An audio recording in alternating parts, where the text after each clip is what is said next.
ስሙኝ እግዚአብሔር ይባርካለዋል። አሁን አብርሃም የምዕራፍ 17 ላይ 99 ዕድሜ ሆነ። ዕድሜው አለቀ። ዛሬ ላይ የምስራች አለኝ። ነገርን ይዞ ያስረች አደገኛው ከኋላ ይመጣል። እዚህ ጋር ያላችሁ ተስማምታችኋል? ከፍ አድርጉ እጆቻችሁ።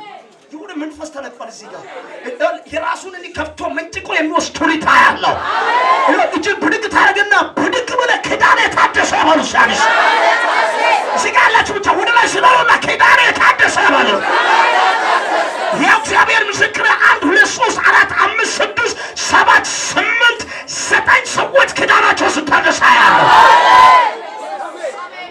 ከፋርግሽ እዚህ ጋር ያላችሁ ከፋር ሁለት እጆቻችሁ ሼላ